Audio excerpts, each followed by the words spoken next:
Nos meus 61 anos, sendo 30 como repórter, nunca imaginaria que isso poderia ocorrer. Pela primeira vez nos seus 111 anos, o glorioso Santos Futebol Clube, que projetou ao mundo nada menos que Pelé, o rei do futebol, caiu para a segunda divisão do Campeonato Brasileiro. E derrota nos gramados não mostrou apenas um capítulo triste da história do alvinegro praiano, mas uma nova face fora do Vila Belmiro, a da destruição. Então, a quebradeira, assim, nunca é legal, o vandalismo não é legal, quebrar patrimônio não é legal. Outro dia as famílias que não tem nada a ver, saem para trabalhar e vê fica sem ônibus, né? Você viu que queimou em torno de 6 ônibus, que não tem nada a ver com a situação do Santos, né?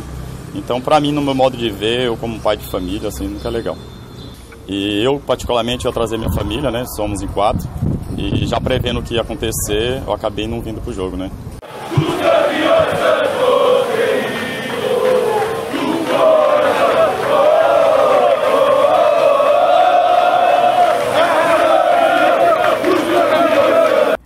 Quem mora nos arredores da Vila Belmiro, naquele 6 de dezembro de 2023, ficou estarrecido.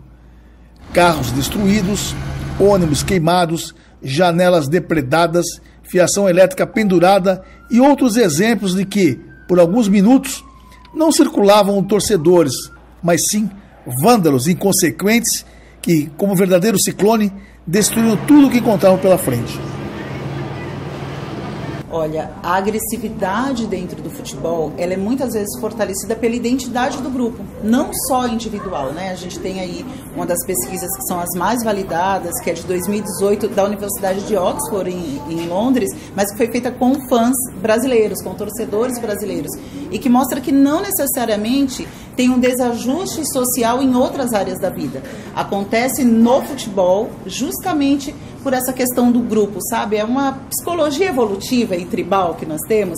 Então é aquela questão da defesa, da identidade do grupo, o quanto a minha identidade pessoal, ela está fundida com a identidade de grupo, que aí faz com que eu me defenda, com que eu enfrente, e em questões contra isso você fala assim, olha, mas não era contra um outro time, era o rebaixamento do próprio time, mas tem aquela questão da idealização máxima e aí da destruição desse padrão de idealização. E é muito importante, Raton, nós entendermos que não é um perfil específico, né? Porque, de fato, às vezes você vai pegar pessoas de diversos perfis, mas no comportamento coletivo ele se intensifica mais, porque todos nós temos todas essas emoções, né? A frustração, a raiva, todos nós passamos por isso. Não dá para dizer, não sinto raiva, não existe isso. E aí, num comportamento de grupo, ela se fortalece justamente por isso.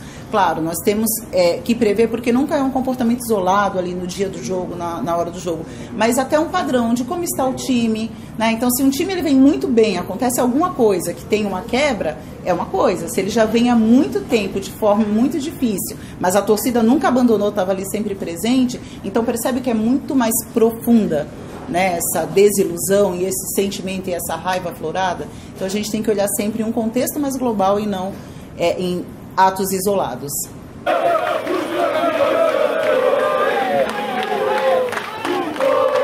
Eu estava com meu filho no estádio, né, na quarta-feira, no dia do rebaixamento do Santos, e foi muito complexo para a gente, primeira vez vindo no estádio, uma criança, a baderna que teve, incendiaram ônibus, carro, né? E tá com ele dentro do estádio, a gente não conseguiu nem sair do estádio também, né? Muito gás de pimenta, essas coisas todas. E estádio não é pra isso aí, é pra você vir com sua família, curtir com sua família, ser feliz, ver o futebol e acabou. Fiquei mais apreensivo quando a gente saiu do estádio e tava um cenário de guerra. Tiro de bomba, gás de pimenta, todo mundo correndo. E quem passava com a camisa do Santos lá, parecia que estava envolvido com a briga. Tive que pegar meu filho no colo, ficar escondido com ele. E gás de pimenta, ninguém estava suportando mais, né? Então, a torcedor de verdade já não faz isso, né? Não precisa nem dar recado, porque ele já sabe, é consciente, já vê com a família, isso aquilo. Porque isso aí não foi o torcedor que fez, isso aí foi baderna, isso aqui foi uma guerra que teve aqui. Uma coisa que é muito interessante no futebol, quando nós olhamos, é o torcer, a paixão pelo time, muitas vezes vem da infância. Vem aí pela proximidade com o pai, com a mãe, com a avó, um tio, alguém que seja assim, muito representativo para essa criança. E claro, quando a gente fala de comportamento, nós aprendemos muito por modelação. Então, como que aquele adulto, aquela pessoa de referência se comporta, eu acabo modelando aquele comportamento.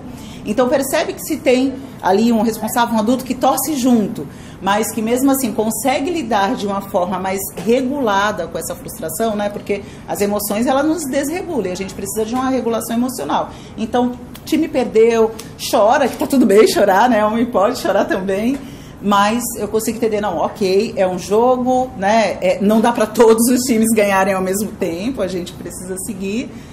Mas a pessoa se regula, ali fica tranquilo, fica na dele, ou vai ouvir uma música, o que ajuda ele a voltar para esse ponto, mas segue. Agora, se esse adulto quebra tudo, né, briga em casa, tem um comportamento assim, o que eu aprendo de modelo? Então, é assim que eu tenho que agir quando eu estou com raiva, quando eu estou frustrado, e eu vou seguindo esse comportamento, infelizmente. Então, nós adultos somos muito responsáveis por como as crianças se desenvolvem emocionalmente.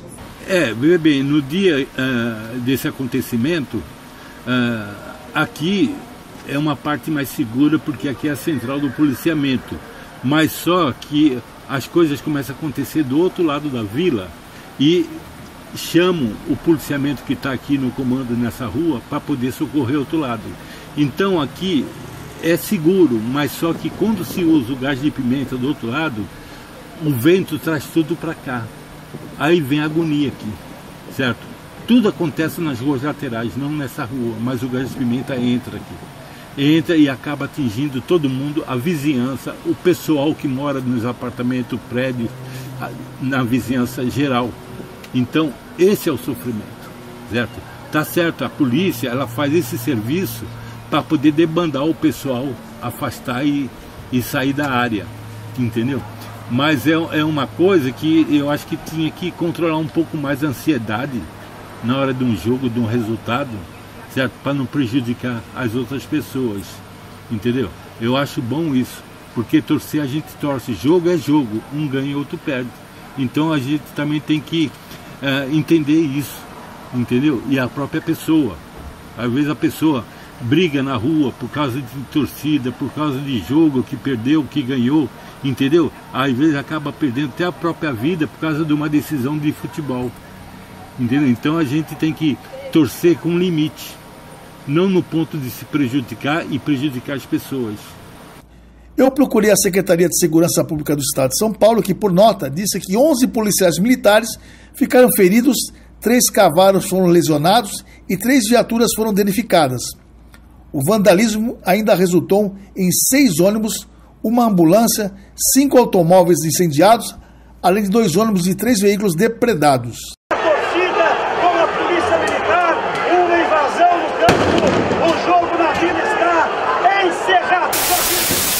Não é que eu não gosto de futebol, pelo contrário, sou apaixonado por essa arte.